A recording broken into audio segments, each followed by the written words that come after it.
Vamos todos juntos. Dios es amor.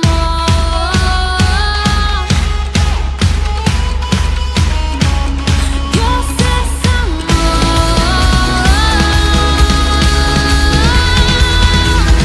1, 2, 3.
Si la tiniebla viene a atropellar y el gozo me quiere robar, si el dolor se quiere apoderar, firme permanezco, porque tu amor vence el temor cuando en ti estoy firme. Tu amor vence el temor cuando en ti estoy firme. Tu amor vence el temor cuando en ti estoy firme.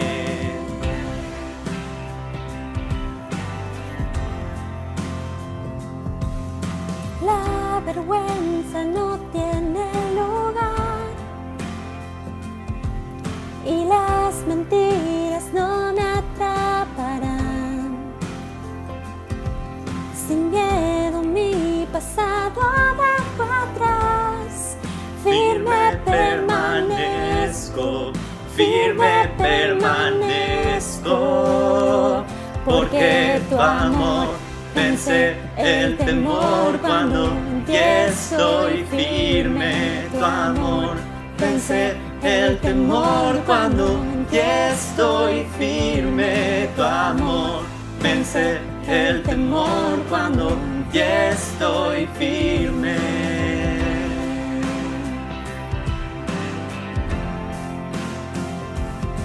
Es tu poder que nos da libertad y puede aún los muertos levantar. Es tu poder que borra la maldad. Hay poder en tu nombre, hay poder en tu nombre. Tu amor vence el temor cuando en ti estoy firme. Tu amor vence el temor cuando en ti estoy firme. Tu amor vence el temor cuando en ti estoy firme.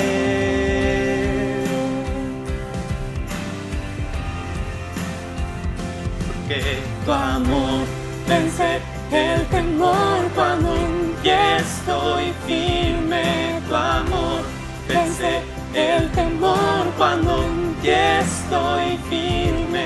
Tu amor vence el temor cuando en ti estoy firme.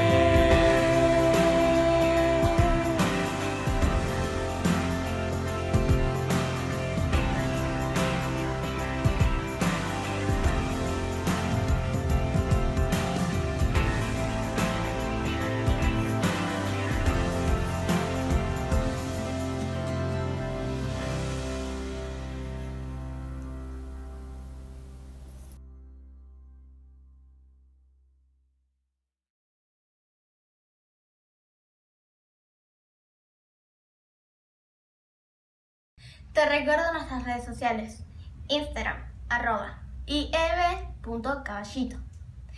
En Facebook nos encontrás como Iglesia Evangélica Bautista Caballito. Y en nuestro canal de YouTube, Iglesia Evangélica Bautista Caballito. No olvides suscribirte y activar la campanita para más notificaciones. Escribirnos para más información.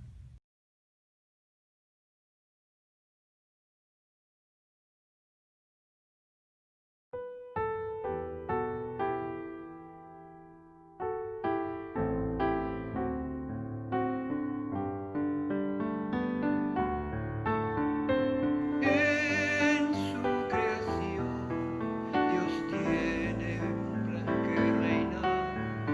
Los astros por su senda van.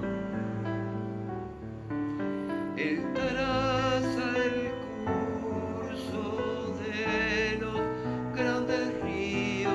Sé que para mí Él tiene un plan.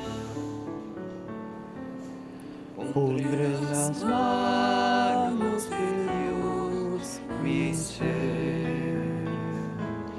En sus heridas yo puedo ver promesas en la gloria que puedo tener. Si la voluntad del Señor yo quiero hacer.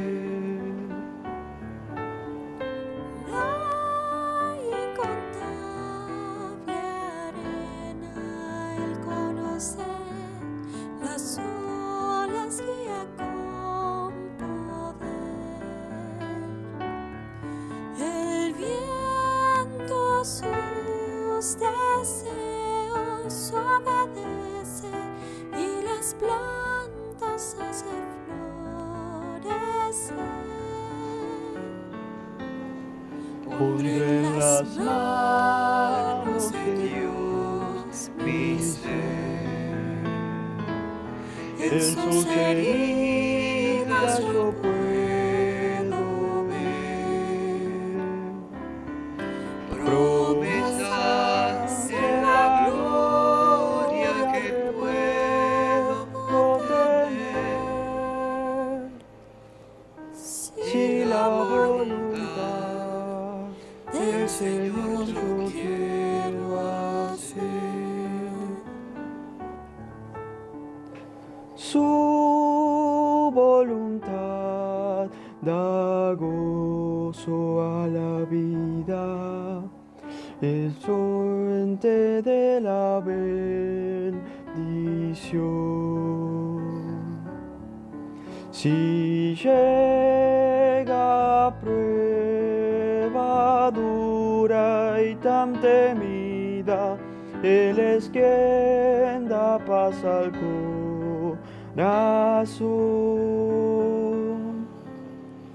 Pondré en las manos de Dios mi ser. En sus heridas yo puedo ver promesas de la gloria que puedo tener. Si la voluntad del Señor yo quiero hacer.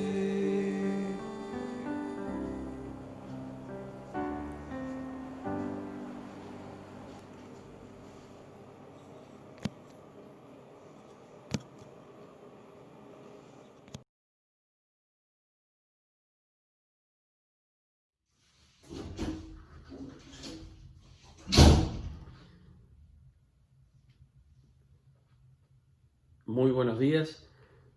Este es el día que ha hecho el Señor. Queremos predicar hoy sobre el título El triunfo de Cristo y de su iglesia. Y vamos a considerar el capítulo 12 del libro del Apocalipsis. Apocalipsis, capítulo 12. Vamos a leer el texto. Dice así: apareció en el cielo una gran señal, una mujer vestida del sol con la luna debajo de sus pies y sobre su cabeza una corona de 2 estrellas. Y estando encinta, clamaba con dolores de parto en la angustia del alumbramiento. También apareció otra señal en el cielo, he aquí un gran dragón escarlata rojo que tenía 7 cabezas y 10 cuernos, y en sus cabezas 7 diademas. Y su cola arrastraba la 3ª parte de las estrellas del cielo, y las arrojó sobre la tierra, y el dragón se paró frente a la mujer que estaba para dar a luz, a fin de devorar a su hijo tan pronto como naciese. Y ella dio a luz un hijo varón, que regirá con vara de hierro a todas las naciones, y su hijo fue arrebatado para Dios y para su trono. Y la mujer huyó al desierto, donde tiene lugar preparado por Dios para que allí la sustenten por 1260 días. Después hubo una gran batalla en el cielo. Miguel y sus ángeles lucharon contra el dragón, y luchaban el dragón y sus ángeles. Pero no prevalecieron, ni se halló ya lugar para ellos en el cielo. Fue lanzado fuera el dragón, la serpiente antigua, que se llama Diablo y Satanás, el cual engaña al mundo entero, fue arrojado a la tierra y sus ángeles fueron arrojados con él. Entonces se oía una voz, gran voz en el cielo, que decía: ahora ha venido la salvación, el poder y el reino de nuestro Dios y la autoridad de su Cristo, porque ha sido lanzado fuera el acusador de nuestros hermanos, el que los acusaba delante de nuestro Dios día y noche. Y ellos le han vencido por medio de la sangre del Cordero y de la palabra del testimonio de ellos, y menospreciaron sus vidas hasta la muerte. Por lo cual, alegraos, cielos y los que moráis en ellos. Ay de los moradores de la tierra y del mar, porque el diablo ha descendido a vosotros con gran ira, sabiendo que tiene poco tiempo. Y cuando vio el dragón que había sido arrojado a la tierra, persiguió a la mujer que había dado a luz al hijo varón. Y se le dieron a la mujer las 2 alas de la gran águila, para que volase de delante de la serpiente al desierto, a su lugar, donde es sustentada por un tiempo y tiempos y la mitad de un tiempo. Y la serpiente arrojó de su boca tras la mujer agua como un río, para que fuese arrastrada por el río. Pero la tierra ayudó a la mujer, pues la tierra abrió su boca y tragó el río que el dragón había echado de su boca. Entonces el dragón se llenó de ira contra la mujer y se fue a hacer guerra contra el resto de la descendencia de ella, los que guardan los mandamientos de Dios y tienen el testimonio de Jesucristo. Bien, cuando uno lee un capítulo como este, a prima facie parece que no lo va a poder comprender, que no lo va a entender. En primer lugar, digamos que el libro del Apocalipsis fue escrito en un momento de persecución de la iglesia primitiva. El Imperio Romano perseguía a la iglesia para animar a la iglesia.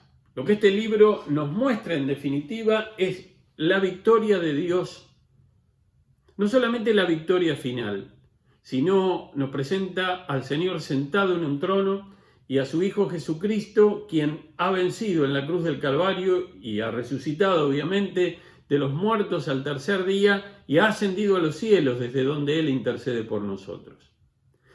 En este capítulo se presentan algunos personajes que enseguida vamos a explicar. Pero quiero decir algo más. El libro del Apocalipsis tiene, como lo ven los estudiosos, los eruditos, 2 partes. Se puede dividir en 2 partes. La primera va desde el capítulo 1 al capítulo 11 y la segunda desde el capítulo 12 al versículo 22. Cada una de estas 2 partes tienen 2 capítulos que son muy interesantes. Toda la introducción está en el capítulo 1 y todo el cierre está en el capítulo 22. Ahora, nosotros en este capítulo estamos comenzando la segunda parte, si ustedes quieren, pero la segunda parte no tiene que ver con cuestiones cronológicas. No es que del 1 al 11 se tratan los temas, se va avanzando, y se siguen en el 12, no, sino que el 12 vuelve a retomar en el tiempo para volver a trabajar sobre algunos de los temas que ya se habían pincelado en la primera parte del libro. Yo quisiera que nosotros pensemos en esta mañana en dos grandes bloques. Antes de entrar en ellos, vamos a definir los personajes principales del capítulo para poder entonces sacarle jugo, algo de jugo, se le podría sacar mucho más, y poder sacar también no solamente enseñanza, sino robustecer nuestra fe, animar nuestro ánimo en este tiempo de dificultad.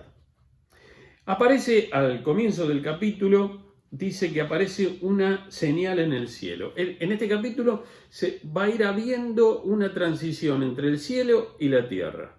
Empezamos con el tema del cielo y dice de que allí Juan ve la visión. Dios da la orden a su Hijo Jesucristo para que muestre de esta visión a Juan. Así empieza el libro del Apocalipsis en el capítulo 1, los primeros 2 versículos. Dice la Escritura: la revelación de Jesucristo que Dios le dio para manifestar a sus siervos las cosas que deben suceder pronto.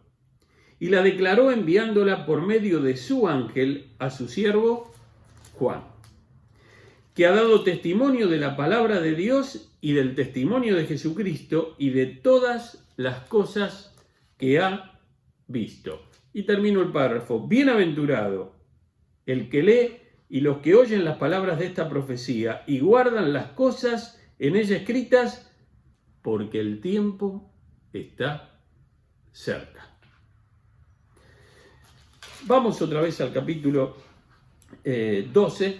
Así que aparece una gran señal en el cielo y esta señal es una mujer. Una mujer vestida, la mayoría de las versiones dicen del sol. La idea es que está identificada con la gloria de la luz, la gloria del sol. Con la luna como estrado de sus pies y sobre su cabeza una corona de 12 estrellas. Las coronas indican que los que las visten, los que las poseen, tienen poder. Ahora, ¿quién es esta mujer? Esta mujer es un símbolo complejo. Esta mujer representa a Israel, esta mujer representa a la iglesia y esta mujer representa a María. María, la madre de Jesús. Ahora, uno dirá, pero en definitiva, ¿cuál de esos tres representa? En las figuras del libro del Apocalipsis, a veces la misma figura en un momento representa una cosa y en otro momento representa otra cosa. Quizá no es muy feliz la manera de explicarlo, lo hago en forma rápida y directa. No quiere decir que represente una cosa y una totalmente distinta. Justamente pensemos en este caso. Representa a Israel. Cuando hablamos de Israel, hablamos del pueblo de Dios antes de Jesucristo, antes que venga el Mesías. Cuando hablamos de la iglesia, hablamos del pueblo de Dios después que el Mesías vino y realizó la obra de redención en la cruz del Calvario. Cuando hablamos del pueblo del pacto, cuando hablamos de todos los creyentes, estamos hablando en parte de Israel, no de todo Israel, sino de los que realmente van a ir a la vida eterna, los que han confiado en Jesucristo, y estamos hablando también de la iglesia, el nuevo Israel de Dios.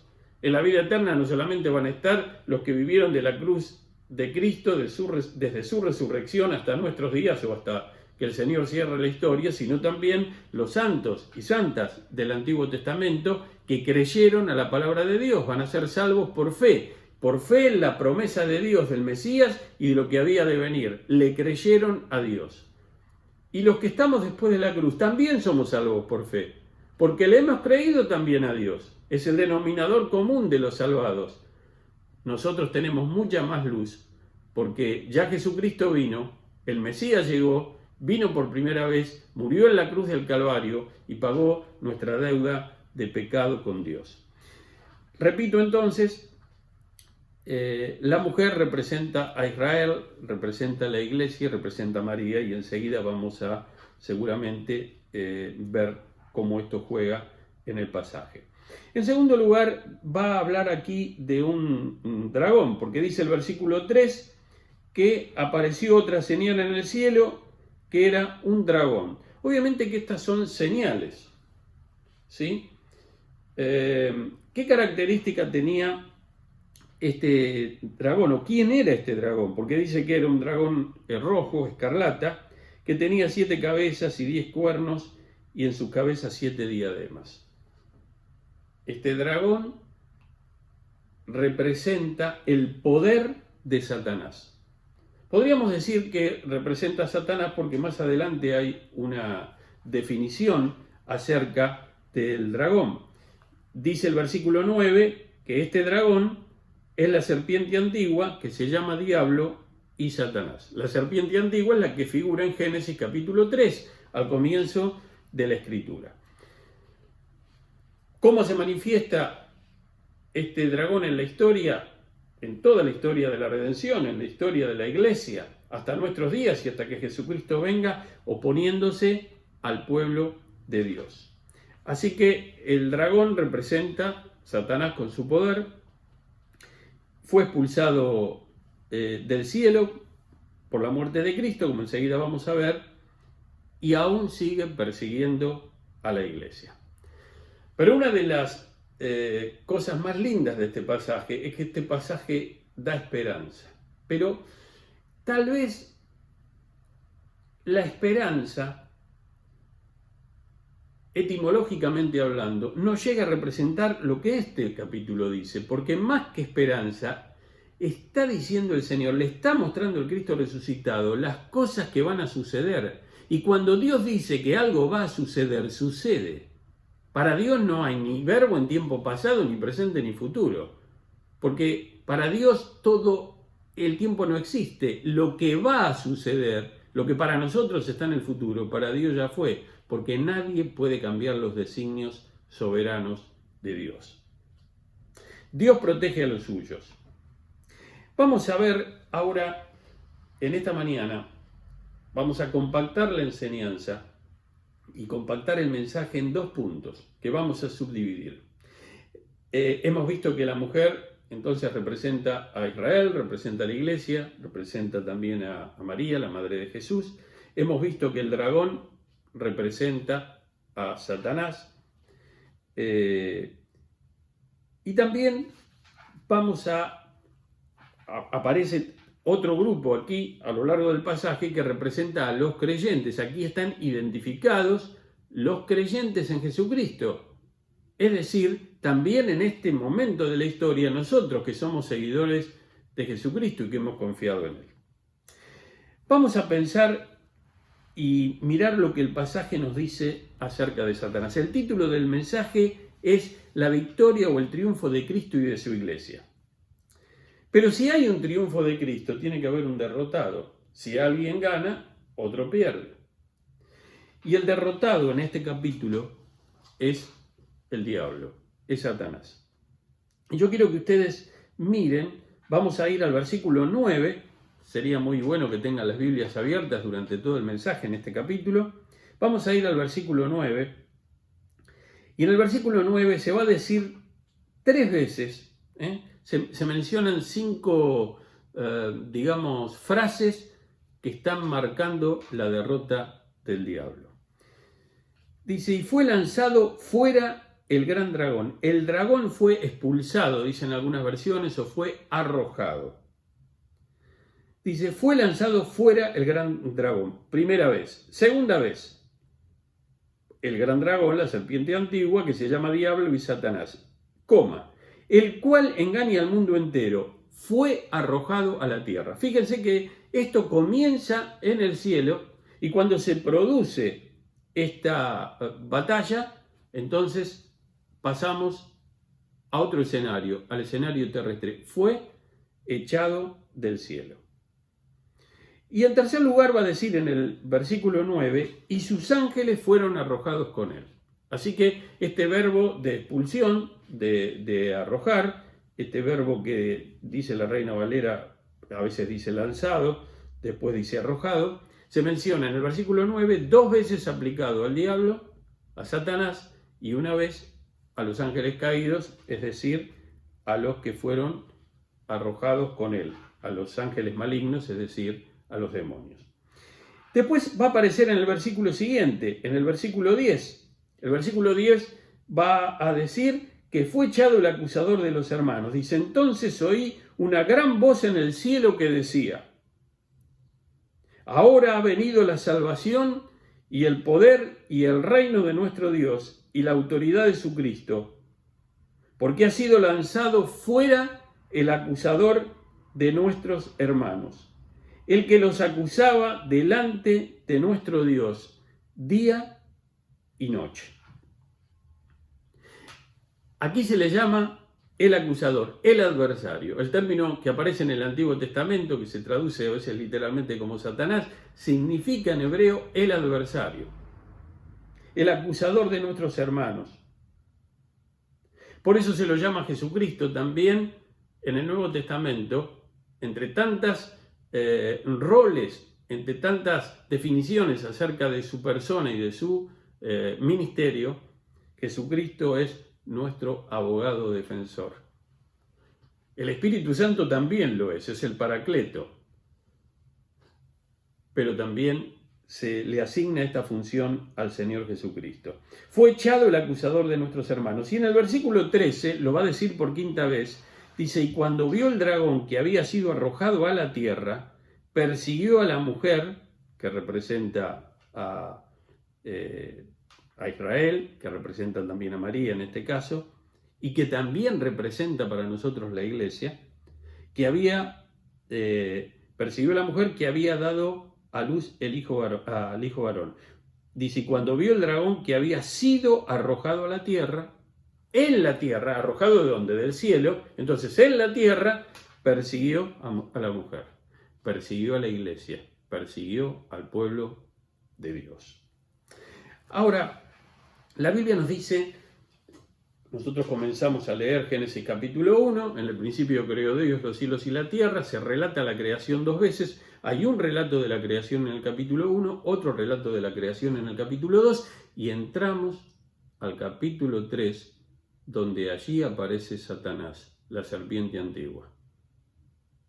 Capítulo con una trascendencia teológica impresionante en toda la Escritura, porque ese capítulo es la llave, lamentablemente, de la entrada del pecado y de la muerte en la historia humana, en la raza humana.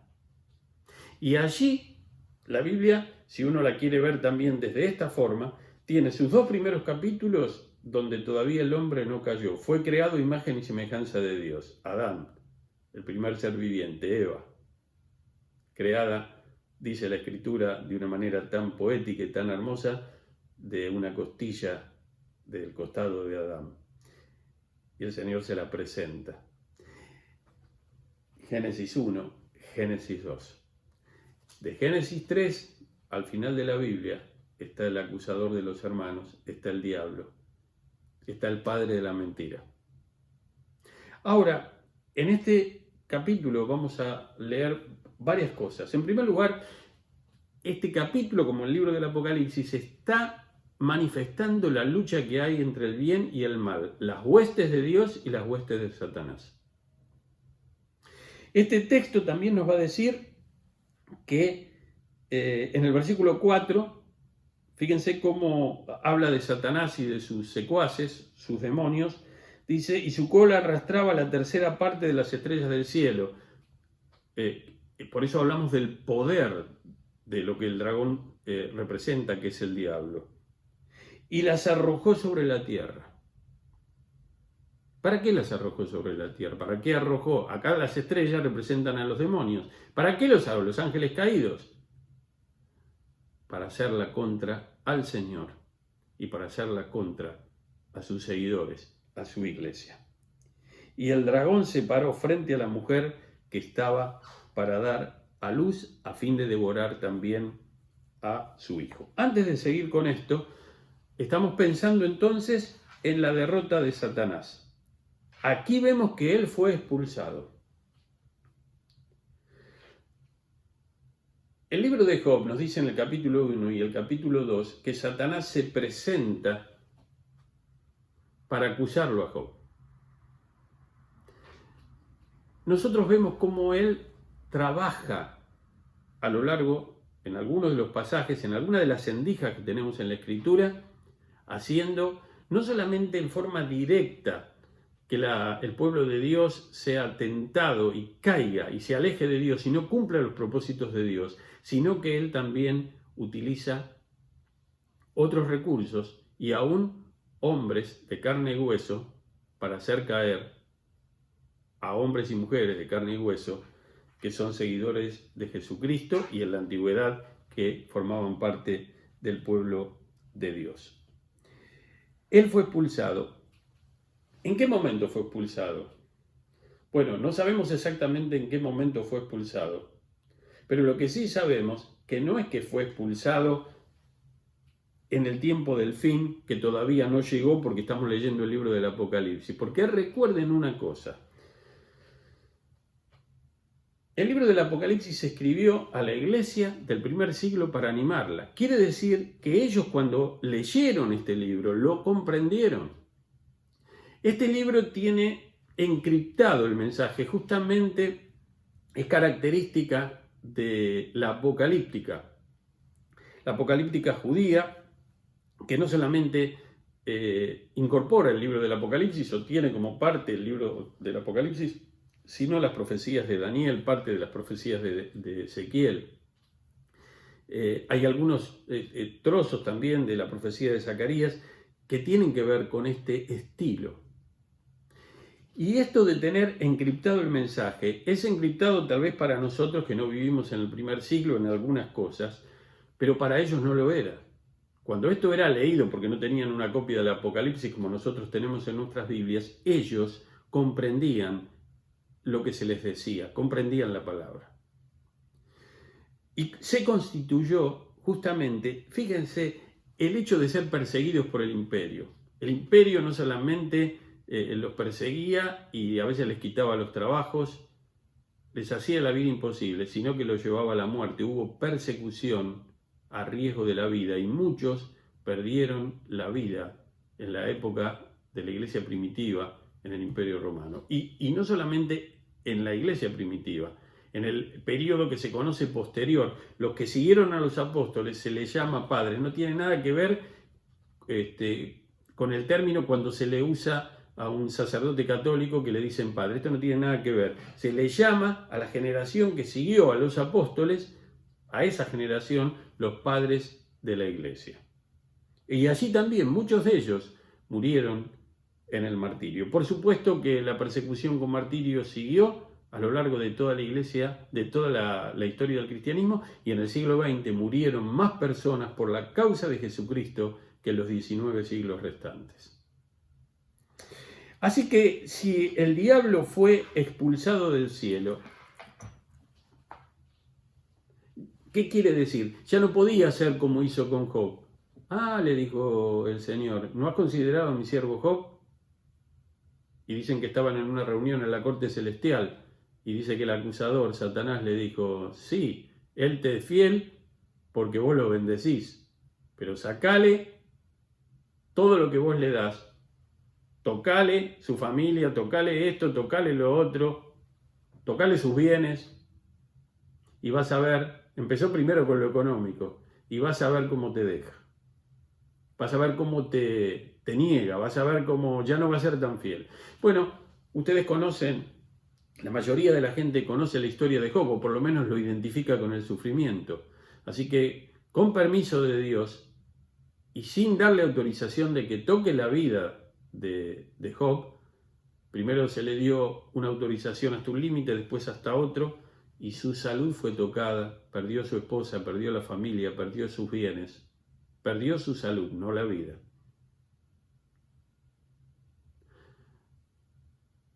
Y después la palabra de Dios termina en el capítulo 42 del libro de Job de una manera impresionante.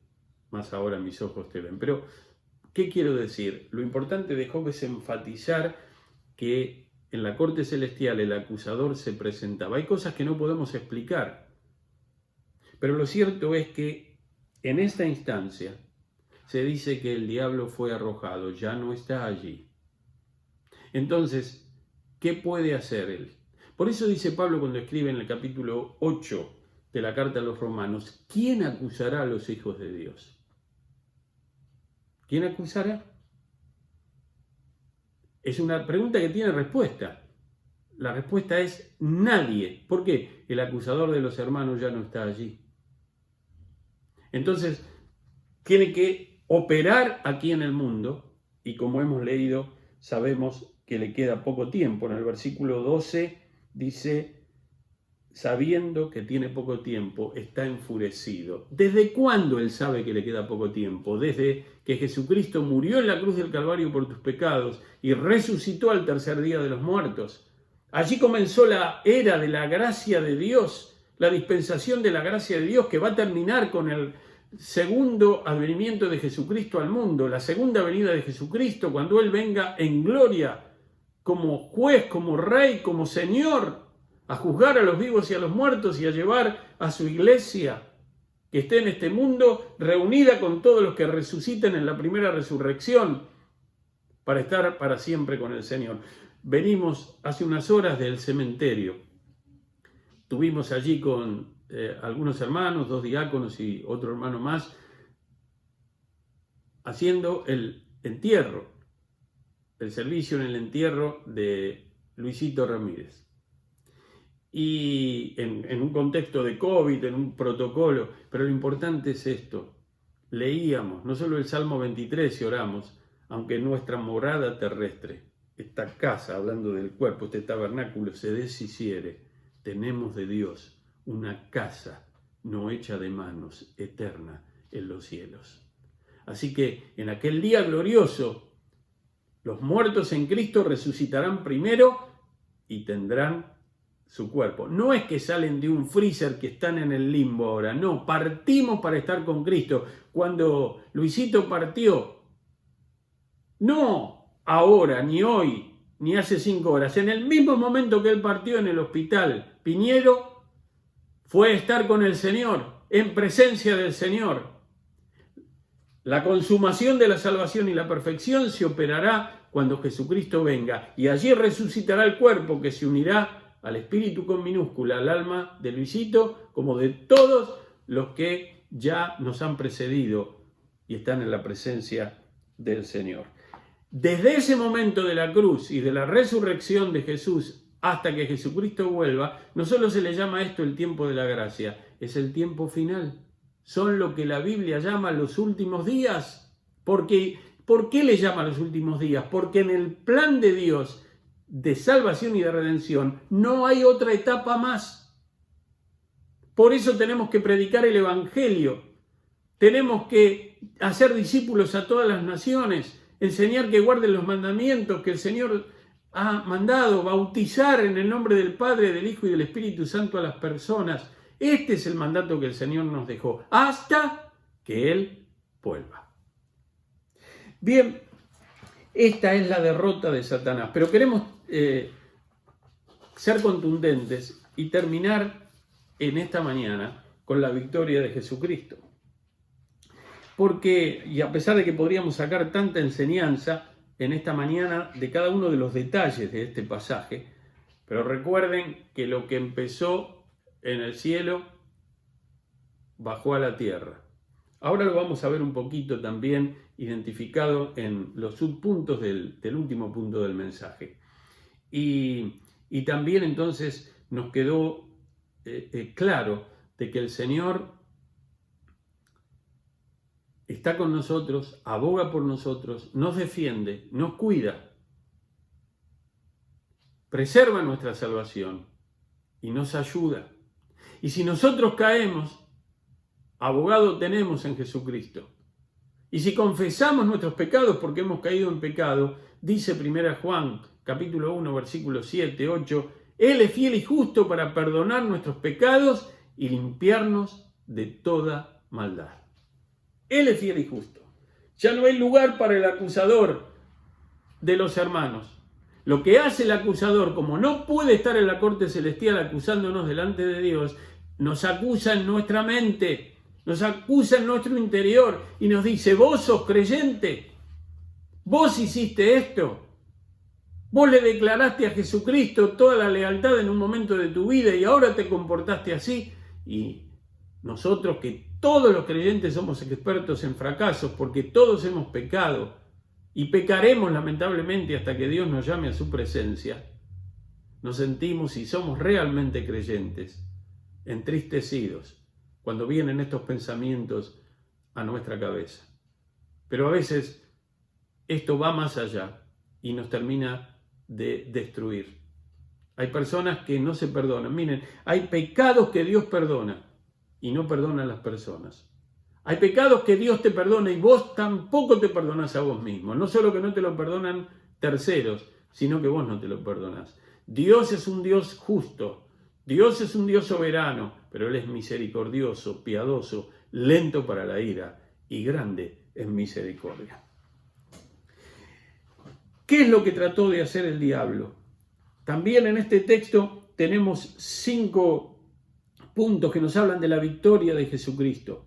En el versículo 5 del capítulo que hemos leído se dice: y ella dio a luz un varón. Por eso, cuando nosotros hablamos de dio a luz un varón, el varón es Jesucristo, el varón es el Mesías, y aquí se está refiriendo a María, que regirá con vara de hierro, regirá, gobernará. También la palabra que se usa en el Nuevo Testamento griego puede traducirse como pastoreará o guiará a las naciones. Y su hijo fue arrebatado para Dios y para su trono. Fíjense la figura. El Mesías nacía. Y el dragón, es decir, el diablo, ¿qué quería hacer? Dice aquí, se paró frente a la mujer que estaba por dar a luz, versículo 4, a fin de devorar a su hijo, es decir, hacerlo desaparecer del mapa. Y el texto dice de que fue arrebatado para el cielo. ¿Qué es lo que está metido en toda esta figura? Jesucristo se hizo hombre, nació de la Virgen María, engendrado por el Espíritu Santo. Él nace para morir en la cruz del Calvario.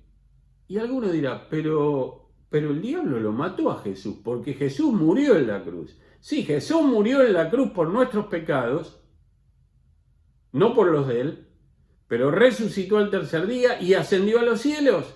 Después de 40 días se presentó con pruebas indubitables a sus discípulos y ascendió a los cielos. Así que el diablo, entre comillas, lo pudo asesinar, pero no pudo con la muerte. Pero lo que no pudo hacer el diablo, es lo que dice aquí, es devorarlo. No lo pudo hacer eso. Él fue arrebatado para Dios y para su trono. Y ascendió a los cielos. Así que el diablo quiso devorar al hijo varón, que está aquí en el versículo 5, pero Dios lo arrebató para su trono. Así que esto no pudo ser y el diablo perdió. En segundo lugar, dicen los versículos 7 al 9 que el diablo luchó con Miguel y sus ángeles. Voy a leer el párrafo otra vez. Después hubo una gran batalla en el cielo. ¿Se dan cuenta? Todavía estábamos aquí en el cielo. Fíjense que se habla del tema del nacimiento del Mesías, que fue aquí en la tierra. Pero ahora otra vez volvemos al tema del cielo. Hubo una gran batalla en el cielo. Miguel y sus ángeles luchaban contra el dragón. ¿Quién era Miguel? El arcángel Miguel. ¿Quién era el diablo? Un arcángel. Poderoso. Y luchaba, poderoso, pero no todopoderoso. Dios hay uno solo, no hay dos dioses. No hay dos dioses, porque a veces decimos el bien y el mal, Dios y Satanás. Hacemos mal, porque al decir eso los ponemos en igualdad en la comparación. Dios hay uno solo. Y fíjense lo que está pasando aquí justamente en este texto, que la batalla, ¿dónde está la equiparación? Arcángel Miguel con el ex arcángel, ahora diablo, Satanás. ¿Y qué sucede aquí? Una gran batalla en el cielo. Me acuerdo porque lo leí en el Nuevo Testamento griego y me queda, cuando habla de la gran batalla, pone la palabra mega, muy conocida por nosotros en el idioma castellano. Después hubo una gran batalla, una mega batalla en el cielo. Miguel y sus ángeles luchaban contra el dragón y luchaban el dragón y sus ángeles. Es decir, las huestes de Dios con las huestes de Satanás. Pero ¿no notaron algo en el pasaje? El pasaje no dice cuántos ángeles el Señor creó. En ninguna parte de la Biblia se dice, pero dice que son millares y millares. Pero lo cierto es que cuando se habla de los ángeles caídos, se menciona en términos globales, generales, a 1/3. Quiere decir que la mayoría es fiel al Señor. Así que luchaban, versículo 8, pero no prevalecieron, anotalo, no prevaleció Satanás, no prevaleció. Por eso dice Pablo, no tenemos lucha contra carne y sangre en el capítulo 6 de la carta a los Efesios, sino contra principados, potestades, huestes de maldad en las regiones celestes, gobernadores de las tinieblas. Pero no perdamos de vista esto, el diablo está derrotado. Ahora estoy enumerando las derrotas que están en este capítulo, que nos están animando como animaron a la iglesia primitiva, porque en realidad el diablo podrá perseguirnos, podremos algunos de nosotros morir como mártires, pero eso va a significar más rotundamente la victoria de Dios y la victoria de nuestra fe. La victoria de nuestra fe, que vence al mundo. Pero no prevalecieron, ni se halló ya lugar para ellos en el cielo. Ya lo leí antes. En esa batalla son arrojados del cielo. Ahora, este texto, como parte también de la profecía de Daniel, nos dicen algo. A veces nosotros estamos orando y oramos por cuestiones del COVID, por los que trabajan en el ámbito de la salud, por los hermanos que están contagiados, por los parientes, por este y por el otro, y por tantas otras cosas, y pensamos que oramos por cosas que pasan en este mundo. A veces oramos porque alguien se porta mal con otro y pedimos, Señor, ayúdalo a hacelo cambiar de actitud al otro. Oramos por nuestros hijos, los hijos oran por nosotros. ¿Pero qué pasa? Como no tenemos lucha contra sangre y carne, nosotros oramos aquí, pero hay una batalla espiritual en los cielos. O mejor dicho, en el aire. Saco la palabra cielos. El diablo ya fue arrojado, está aquí. Es el príncipe de la potestad del aire. El príncipe de este mundo, no el rey. No el rey. Y versículo 9 va a decir, y fue lanzado fuera el gran dragón, la serpiente antigua que se llama Diablo y Satanás, el cual engaña al mundo entero, padre de la mentira. Engaña al mundo entero. Nosotros decimos, ¿por qué el tema de la ideología de género? Esto no está bien. ¿Por qué es así? ¿Por qué ese engaño? ¿Vieron las cosas que están pasando? ¿Por qué le enseñan a nuestros hijos? ¿Por qué en las currículas educativas? ¿Por qué esto y por qué lo otro? Esto va más allá del respeto que tenemos unos por otros. El problema es que parece que nosotros como cristianos tampoco somos tolerados ni respetados. Ahora, ¿qué hace? Engaña al mundo entero. Fíjense lo que está pasando en el mundo. La persecución de la iglesia. La persecución de la iglesia en Occidente, que no se la persigue hasta ahora a costa de la vida, se la está persiguiendo con las ideologías, con las leyes, con los reglamentos, con los decretos. El cual engaña al mundo entero, fue arrojado a la tierra y sus ángeles fueron arrojados con él. Así que, en segundo lugar, luchó con Miguel y sus ángeles, pero perdió otra vez. Fue derrotado. Fue derrotado. En tercer lugar, Satanás, el dragón, persiguió a la mujer. Fíjense lo que dice en el versículo 6. La mujer huyó al desierto, donde tiene lugar preparado por Dios. Aquí ya la mujer no se refiere a María. Aquí ya la mujer en su simbología se refiere al pueblo de Dios. Huyó al desierto donde tiene lugar preparado por Dios para que allí la sustenten por 1260 días. Esto se menciona por 1260 días, se menciona como 3 años y medio, tiempos y medio tiempo, pero todas tienen que ver justamente con los 1260 días, 3 años y medio. Ustedes multiplican por 30, les dan 1260, en 1260 lo dividen por 30, les da 3 años y medio. Pero ¿qué es lo que significa esto? Este es el lapso, es el tiempo simbólico donde la arremetida final del diablo contra la iglesia va a hacerse de una manera impresionante. Pero tranquilos, porque este libro no se escribió para asustar a la iglesia. Este libro se escribió para animar a la iglesia. Pero Dios preparó un lugar en el desierto donde sustenta a su pueblo, donde sustenta a la iglesia. Esto es una figura, pero ¿qué es lo que quiere decir? Cuanto más fulminante sea la presión, la opresión del diablo contra la iglesia del Señor y contra los que componen la iglesia, el Señor dará respiro. ¿Qué hizo el Señor con Israel en el desierto? Lo alimentó durante 40 años con el maná en el desierto, no lo dejó. Estas experiencias en el desierto son varias en la Escritura. Lo tenemos a Elías en una experiencia, lo tenemos a Jesús siendo tentado, llevado al desierto. Lo tenemos a Pablo 3 años en el desierto de 3 años, un tiempo en el desierto de Arabia. Es decir, lo tenemos a Moisés.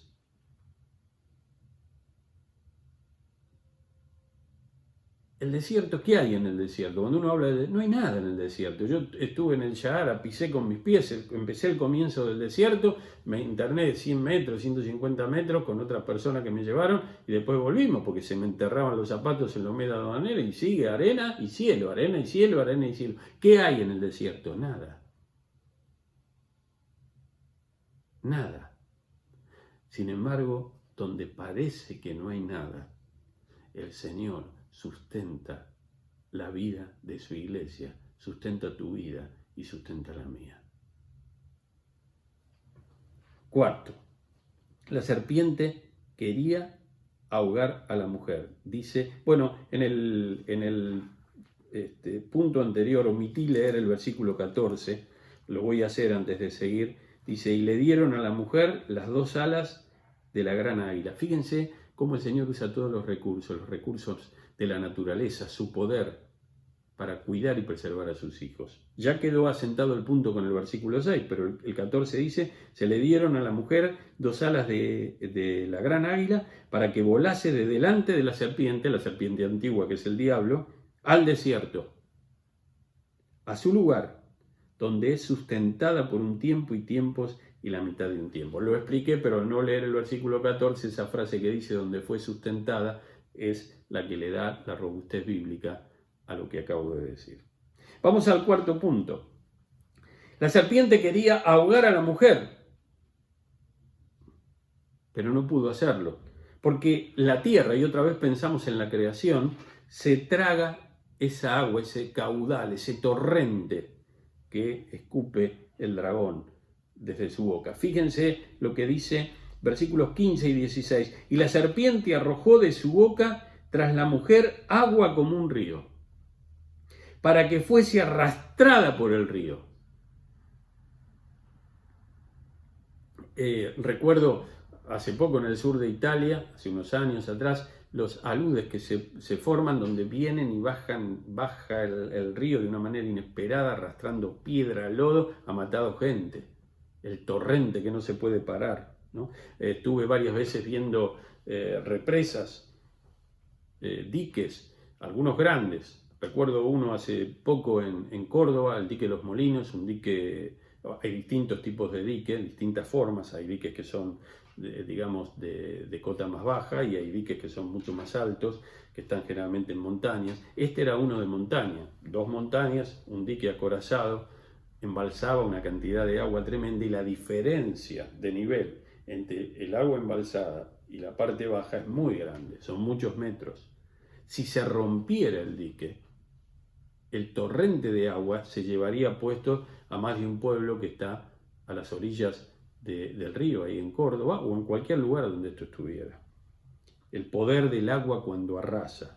Dice, y la serpiente arrojó tras su boca de su boca tras la mujer agua como un río, para que fuese arrastrada por el río. Pero la tierra ayudó a la mujer.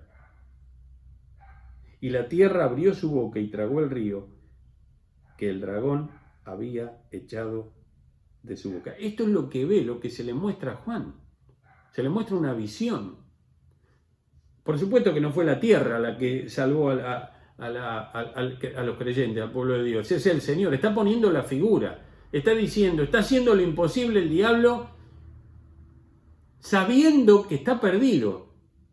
Sabiendo que está perdido, pero sigue queriendo perjudicar a la iglesia. Y en quinto lugar, Satanás declaró la guerra a la descendencia de la mujer. A la descendencia de la mujer. ¿Qué dice aquí? ¿Quién es la descendencia de la mujer? Todavía no definimos ese grupo.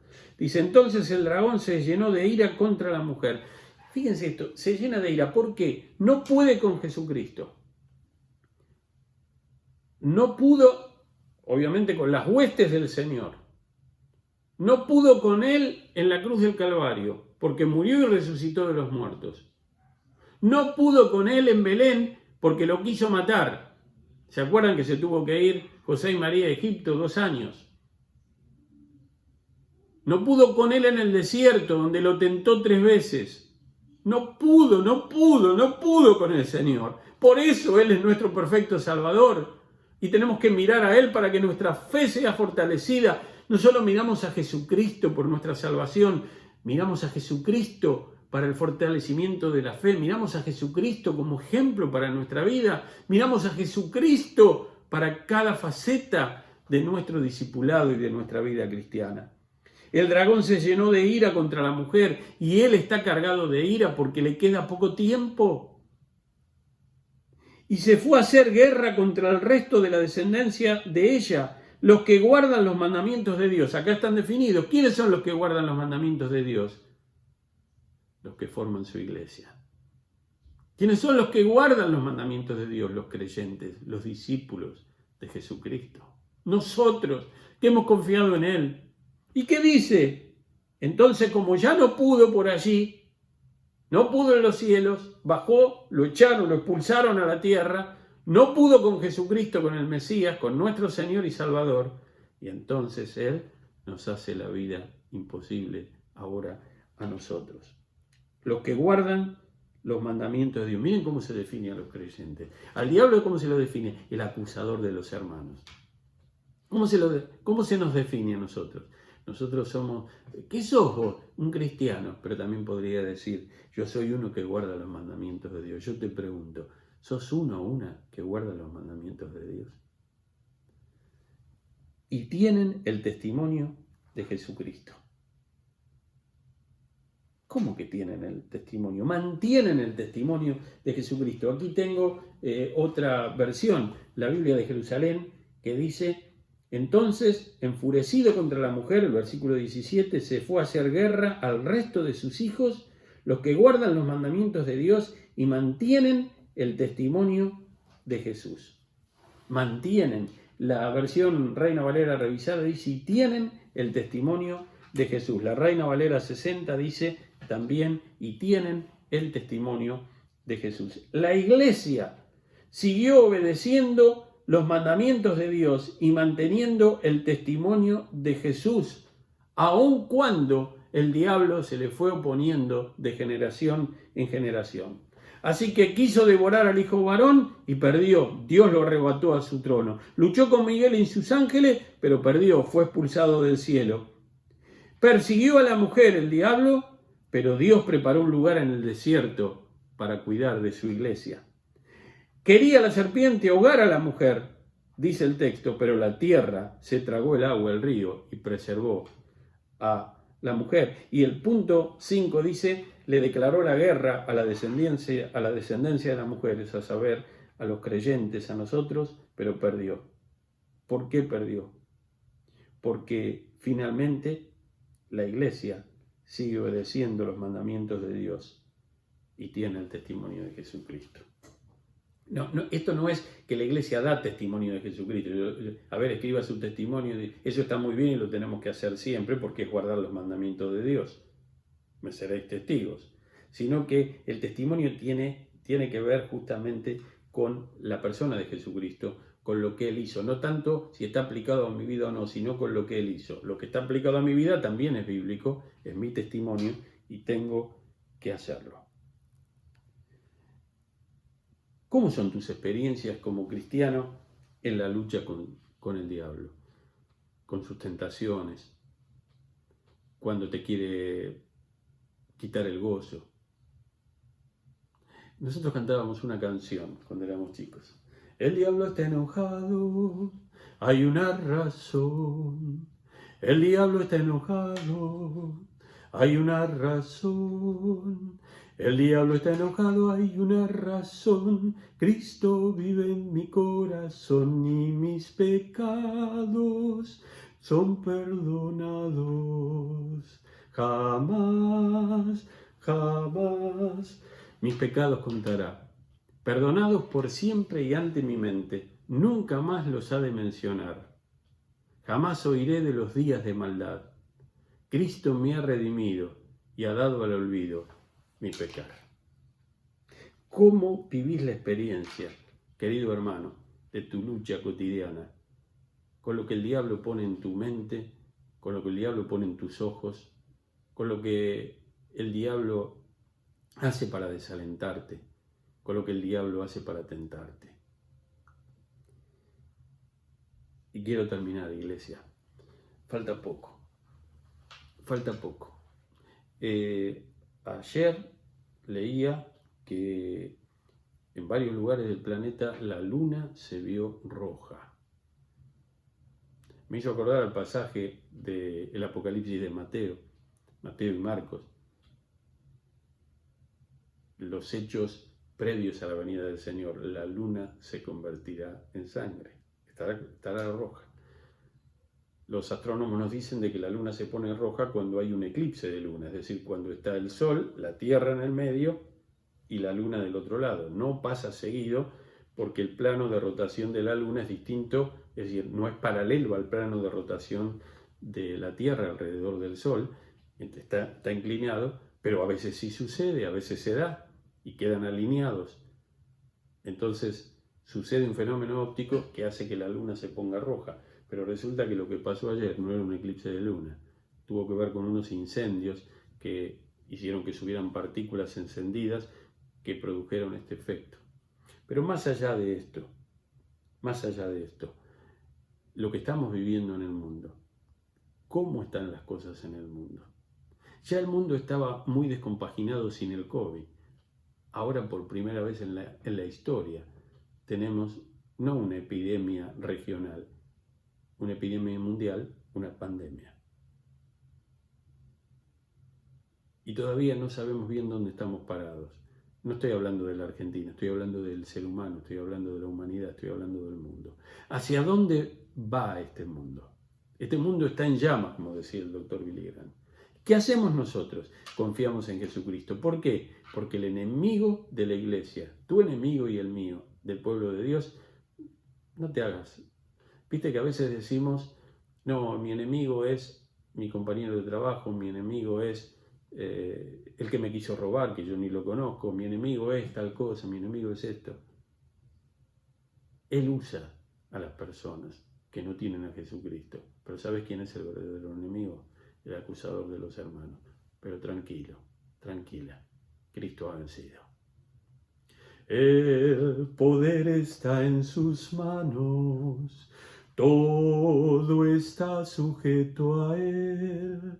Derrotó al maligno y venció la muerte. Cristo ha vencido con poder.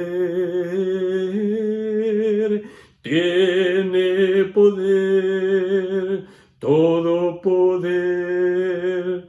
Jesús venció en Golgotá. Tiene poder, todo poder. Cristo ha vencido en Golgotá. Nunca temas, oh iglesia. El Señor está en ti. Arde con su fuego, tuya es la victoria, pues el vencedor habita en ti. Tiene poder, todo poder. Jesús venció en Golgotá. Tiene poder, todo poder. Cristo ha vencido en Golgotá. Señor, que nuestros corazones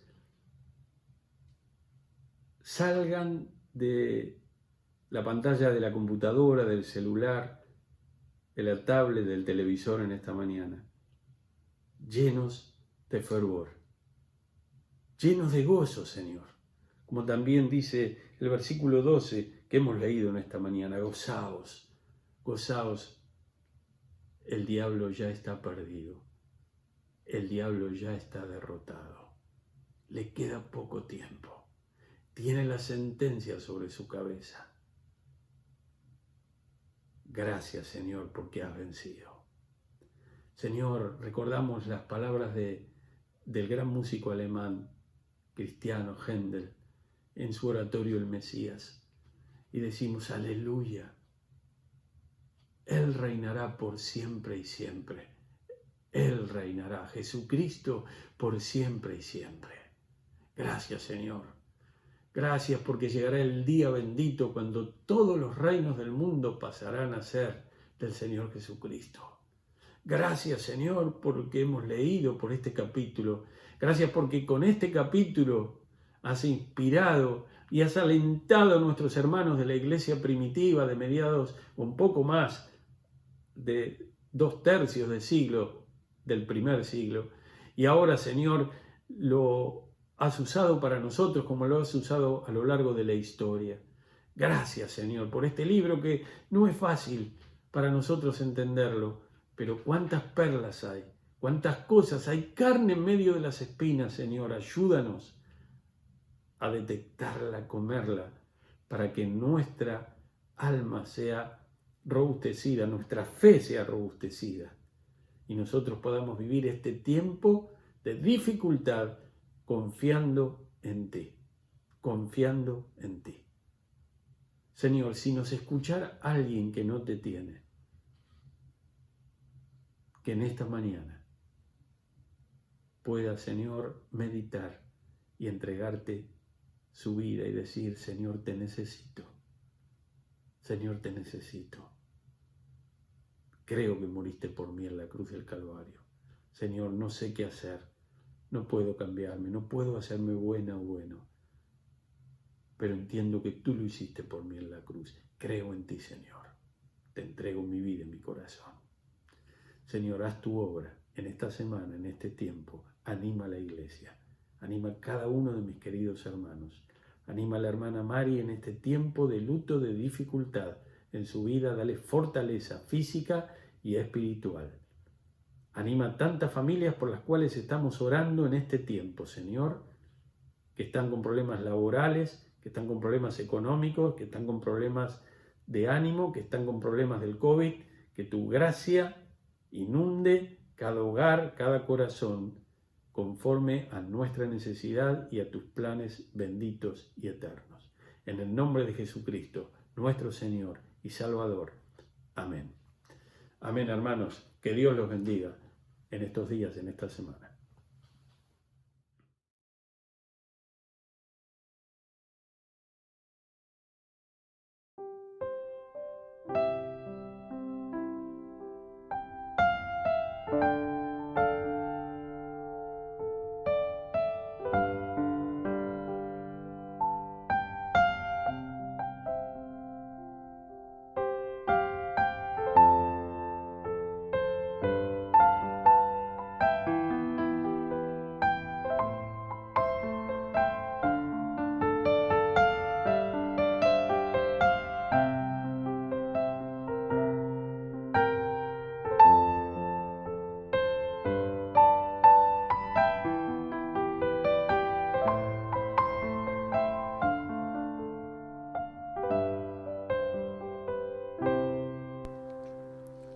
te alabaré. No importa cómo esté, te alabaré. En ti yo tengo fe, aunque los ojos dejen de brillar, aunque la voz se apague y no quiera cantar, aunque los ojos dejen de brillar, aunque la voz se apague y no quiera cantar, te serviré. No importa cómo esté, te serviré. En ti yo tengo fe, aunque el dolor comience a preguntar, aunque la luz se apague y no quiera brillar, aunque el dolor comience a preguntar, aunque la luz se apague y no quiera brillar,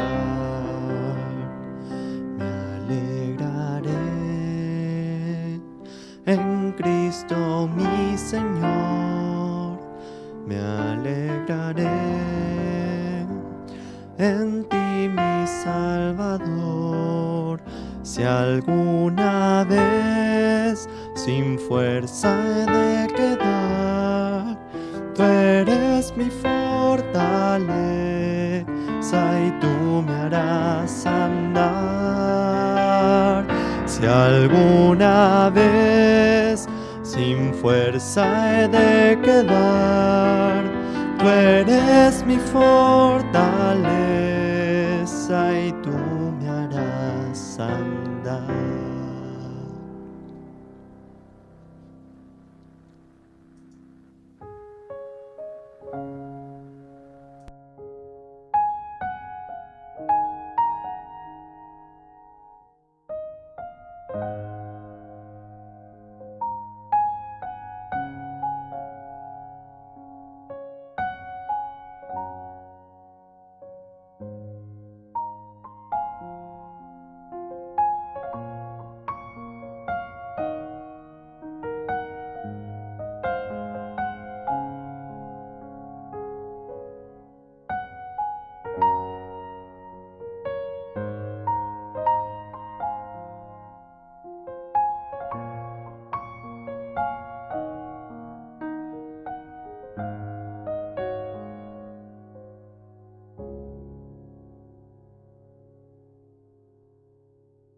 Si la tiniebla viene a atropellar y el gozo me quiere robar, si el dolor se quiere apoderar, firme permanezco, porque tu amor vence el temor cuando en ti estoy firme. Tu amor vence el temor cuando en ti estoy firme. Tu amor vence el temor cuando en ti estoy firme.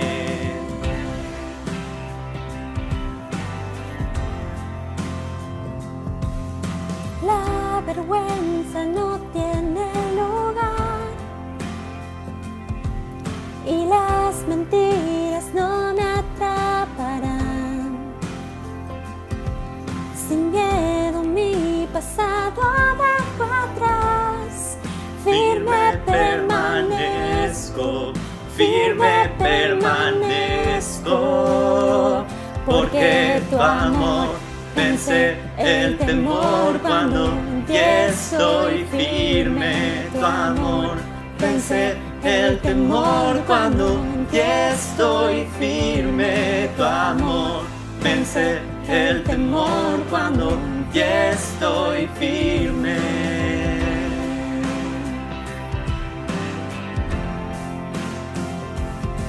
Es tu poder que nos da libertad y puede aún los muertos levantar.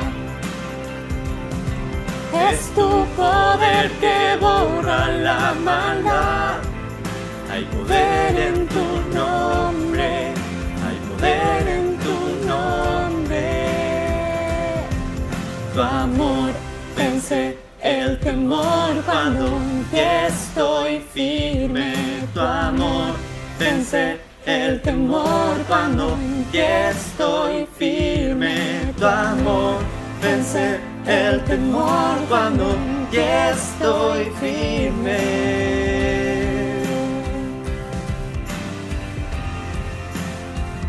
Porque tu amor vence el temor cuando en ti estoy firme. Tu amor vence el temor cuando en ti estoy firme.